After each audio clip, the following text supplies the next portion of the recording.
Hi, everybody. I'm so glad that we are back today. It has been a wonderful weekend. We just had Selah's 13th birthday, and usually when our children turn 12, we have a special ceremony for them where we say, "Okay, children, now your childhood is over, and now you're an adult." And we have gone ahead and picked together some people that will be part of your life and can speak into your journey for the next however many years in order to help you learn how to be a good adult and all the things so that they have that support and multitude of counsel around them. And so we just had that party on Saturday, and I gave some teaser posts in my personal Facebook saying we're going to have a special guest, and this was the special guest in the sense that Sophia now lives in Colorado for Bible school, and so she flew in. She felt it was important enough, and so some people might be like, "It's just a birthday."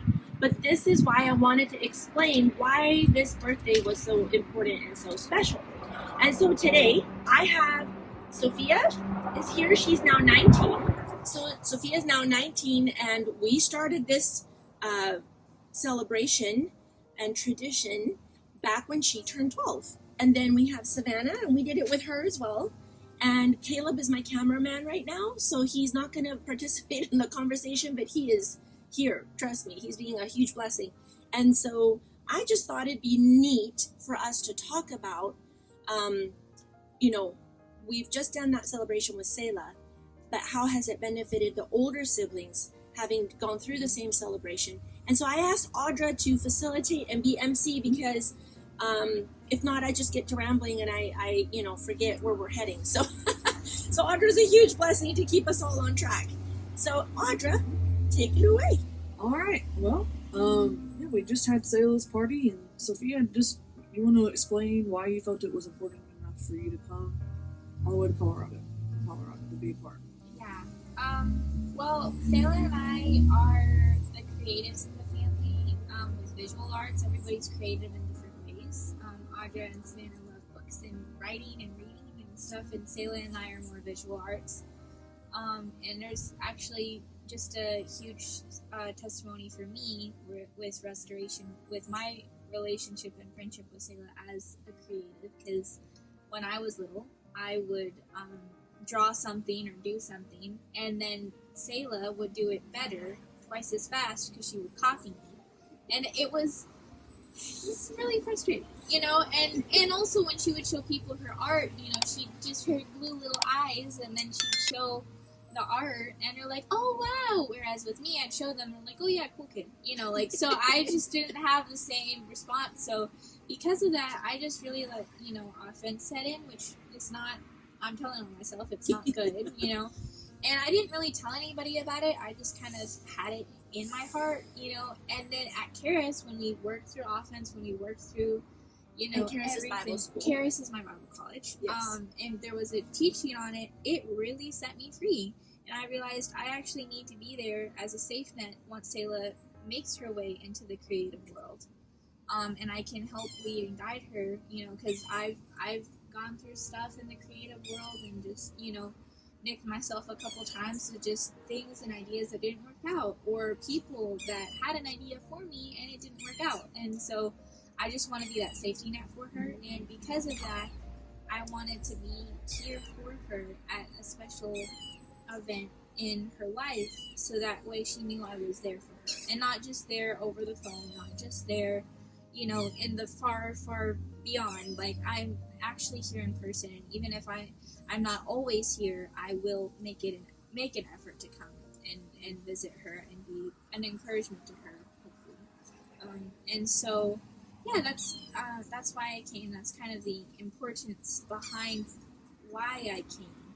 And honestly, there's just so many different cultures in our family. We live here in Alabama. A lot of us grew up in Vancouver, British Columbia.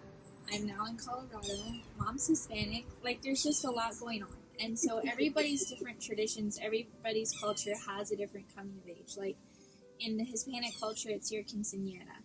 and here, in Alabama, there used to be a lot of debutantes. So you have a Sweet 16, and it's bigger than just everybody else's. Oh, you just do a little something extra for your Sweet 16. It's like your Sweet 16. So every culture that I've grown up in has something like that, but we put our own spin on it and our own impetus on it. And so even though it's not the cultural norm, it is very important for us. So that's why.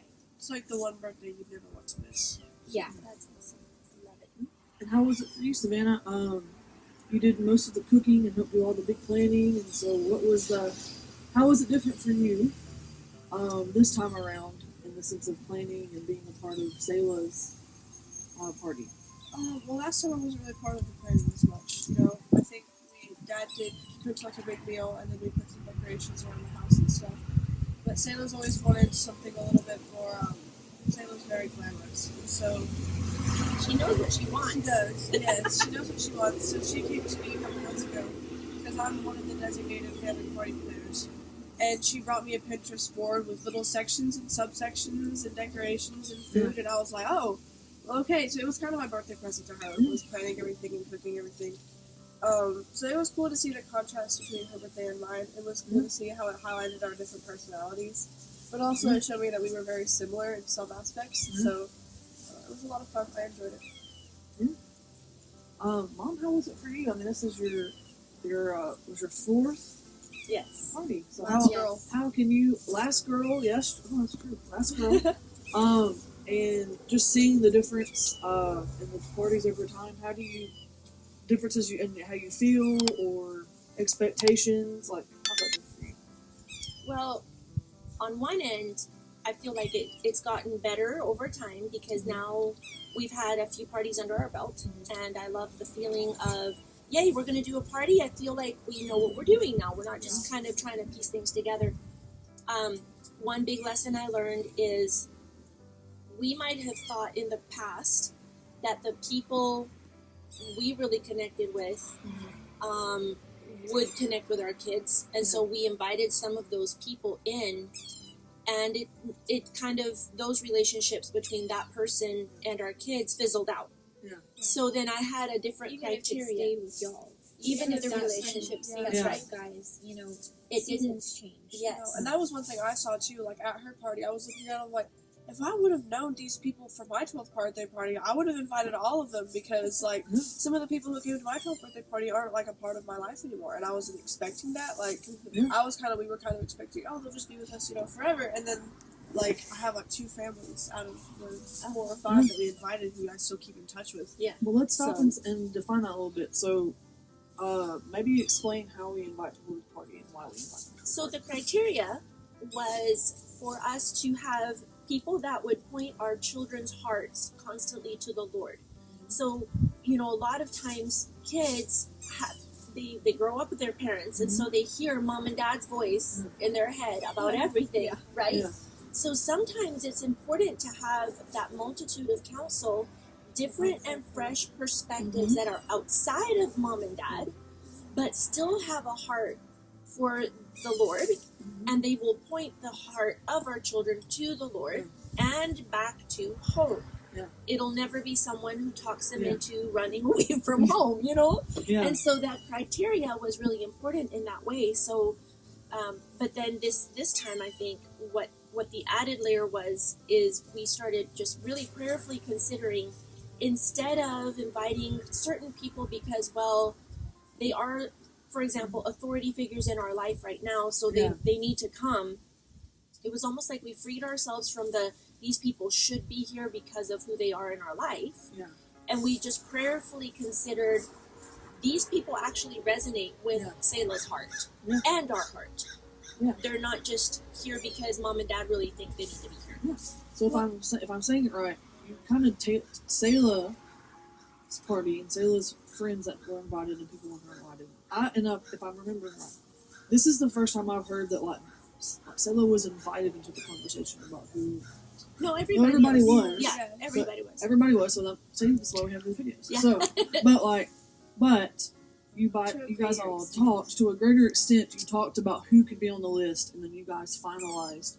But it did feel like there were different people that I haven't seen at the other parties Yeah. here Yes. that had been present at other ones that we were talking about. Yes. Well, and one every really, kid is different. Every Yes. kid is Every different. kid Yeah. is different. And one So, really- oh, sorry. Go ahead. I think a really important thing, like Mom was saying about having someone else that you can speak into your life as you get older. I've known a lot of kids where the only authority figures in their life are their parents. So if they're ever having to walk through something with their parents or taking offense from their parents, they don't have anybody else to talk to, so Yeah. they go to their friends. Which, if you're 14 and you're going to your 14-year-old friend Yeah. about a problem, That it's- luggage is really heavy.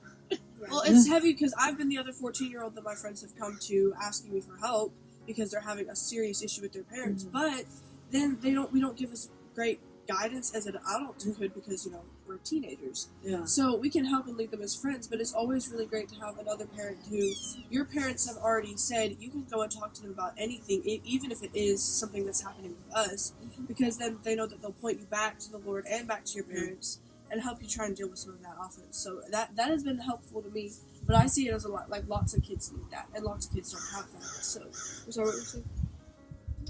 It was just kind of adding on to what everybody was saying.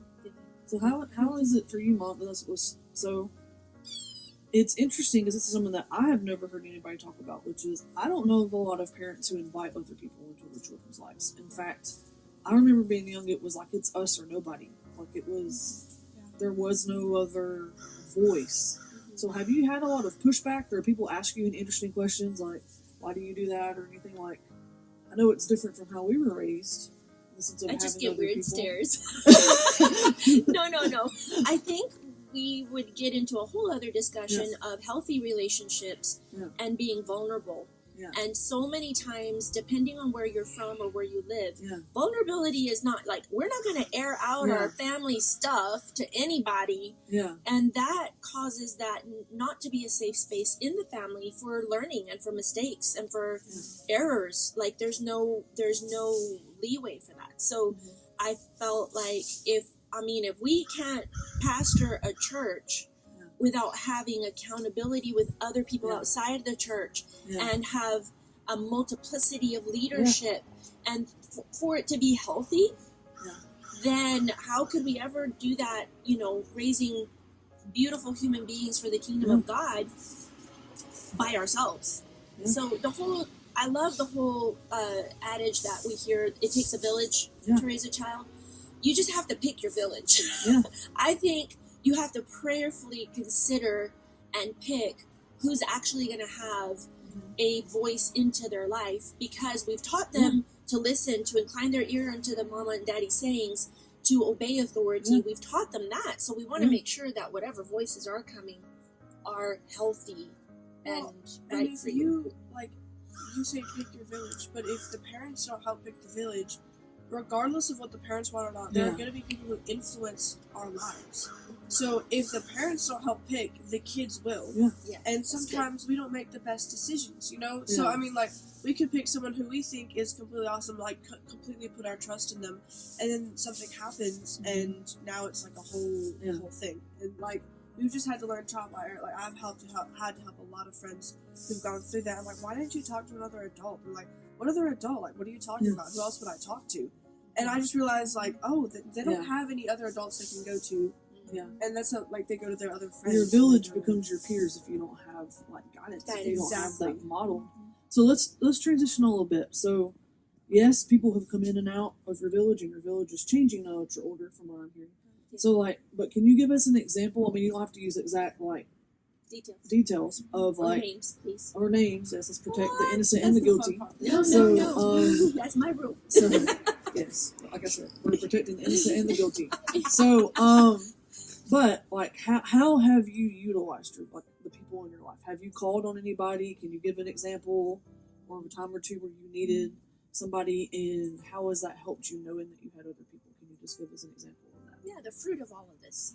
I think for me, there was a season of my life where I, because my village was changing, a lot of the people that were at my party were no longer in my sphere. And so I kind of was left a little bit, not helpless, but like kind of alone in the area of mentors, because it was at that point everybody had edited themselves out of my life, you know, or things had changed to the point where I didn't really have the people that were at my party in my life anymore. And so it was just mom and dad. And I was going through something, and it was, you know, with my peer group, with my friends and everything. But my friends were telling me, don't tell your parents. Don't tell your parents. And that was the main, you know, the main message that I was hearing and I was pressured with. And it was hard because I at that point I was 17, so I was trying to become my own person, my own adult. And so yes, I want to listen to mom and dad, but if they don't know everything that's going on in my world anymore, like when I was 12 or when I was younger, they don't know all the bits and pieces. So I just felt like they were kind of one-sided, not because they were closed-minded, but because they just didn't know everything, and I didn't know how to explain everything to them. And so the counsel that I was receiving is don't tell your parents. And so I didn't tell my parents until it got really, really bad with the particular situation that was at hand. But one of the people in my sphere was another family member. And so I called them up and I was like, look, I'm pulling the 12-year-old party card. Like, I know you couldn't make it, but you sent me a letter and you've always been there for me, even if it's over a phone call. I really, really need your help because I feel like I've really let my parents down. And if the only person that you can vent to is the person that you've let down, you're kind of screwed, you know? Mm-hmm. So that was I mean, that makes another really good point. I mean, you know, so that honestly gave me the freedom to make a mistake. It gave me the freedom to, okay, well, I made a mistake. I didn't tell the people that I probably should have told, but it's gotten so out of hand. I need a third party's opinion. So yeah, And that was helpful. Once you talked through with them, they did point me back to y'all, and they did de-escalate the situation and tell me you're not crazy. You made one mistake, but there was mistakes made by others, so you're not the only one to blame. Awesome. You know, And I bet they offered you perspective like, you're not going to discipline everybody the way you think you are, so just go home. Yeah. Which is, I think, a big deal. I think Big people don't deal. realize that, and Yeah. they can blow up their whole life. Yeah. Because they don't have that because of the perspective. fear. Yeah. So what about you, Savannah? Oof, just one thing. Oh my gosh. I think I honestly, love hearing that. I think honestly, because of everything, like it was just really great because it was like a safety net. I knew I would always have someone to talk to, even if I felt like I couldn't talk to mom and dad, which was always really nice. I remember like a certain instance where I was having some problems with like a friend of mine, and so I had gone to mom and dad for some advice and stuff, but they were really busy. I think they were out of town, and everything was kind of blowing up right then. And so we were staying with one of the families that had been at my 12th birthday party. And I remember one morning they were making breakfast, and none of the other kids were up, which is a big deal because there's like 9 of us all together, and I was the first kid up. And I was like, wow, this feels like super planned, but it wasn't. So I went in there and I was like thinking about it. I'm like, wait, hold on, they're both right here and I can just talk to them. And so I was able to ask them some really good advice. They were able to give me a really great like second input on like some of the things I'd been seriously worrying about for several months, some of the friend issues I was having. And it wasn't that mom and dad couldn't be there, but they also didn't know the person as well. And so it was like really great to get like an outsider's opinion, like in general, you know. And I can go to that family because mom and dad have like really great, they have a really great system for how they brought us up, you know. But part of that system was brought from the other family, like they helped each other. We've grown up together, right? And so I was able to go back to kind of the source and just ask them questions and pick their brain and get a second opinion on things that I've been hearing my whole life. But it was just great to get a fresh perspective on that too. So I think friends and like planning for when I get older, I mean, it's just been really great to have other people I can talk to. So even if, you know, like, we're not perfect, you guys. Right. So, like, even if we have a beef with mom and dad, and, like, the problem E's mom and dad. You know, like, What? Yeah, Are you saying they're gay? yeah. which doesn't happen often, but sometimes you do need. You're like, my parents crazy. You know, like Yeah. Yes. you just need, but you don't Yeah. want to badmouth your parents. You still Yeah. respect them. It's just Yeah. an altercation you're going through currently, but it's not going to take forever. Well, and how do you go to your parents and be like, I'm really mad at you right now, so Mhm. let's talk about how mad at I am at you. Like, Yeah. you can't really do that. So, like, I remember I had another instance where I went to one of the people at my party about that too, and they were able to, like, diffuse the situation because I was upset. Yeah. And they pointed me back to y'all. And know how to so- talk about it. Like sometimes you just need somebody that's not the person in the situation Yeah. to like see it. Like, hey, maybe you don't jump off that cliff right now. Right, yeah. Maybe let's like think about some things. And even for me, I didn't have a party or anything, but just something that I've learned, like some of the stuff I've gone through. I know I can call our parents, but there are times like I joked around and said like I was going through a really tough time last year. There's only so many times you can call your parents crying before their answer is like, get on the plane, come home. And maybe that's not what you need to do in that time. Maybe you need to have somebody else to help you see, like, think about this, process this, That's right. and then call home. And then be able to talk about it differently. So, So Yeah. good, Audra. I mean, but So good. so, we've talked about a lot of things, but maybe before we close, what was a big highlight from Sayla's party? Like something that you're super like loved, wish would have been at my party, anything like that, like a big moment that you thought was cool. For me, we had just moved to the States when I had turned 12. So we really didn't have a huge community yet. Or You know, the depth of relationship with right. anybody. you know, Yeah. we invited people to my party, but it was people that we had only known for a year and a half, or less than that, maybe 6 months. Yeah. You know, and so because of that, some of those people aren't in my life anymore because we're just not in that season anymore. We completely changed communities. You know, like. So there is some of that where I wish, you know, even looking back at y'all's just life now, I'm just like, why did the hard yards for y'all? It's like, I didn't, you know, like I didn't have a youth group. I didn't have friends. I had to, you know, that I still talk to. You know, like, Yeah. and everybody else was kind of acquaintances. So that I love the fact that not only were there adults at Sayla's party who were pouring into her, there were also her friends Yeah. that she's been friends with since she was 5. Yeah. You know, That's so huge. That's kind of something I wish I had at my party. I think it would kind of go along the same lines. Like when I was 12, we didn't have a great community. Like, and we had still been in the States for a bit, but the people we were hanging out with, like, sure, I had some friends, but they weren't like the best friends. You know, they were kind of the people you saw once a week at co-op, and Yeah. like that was it.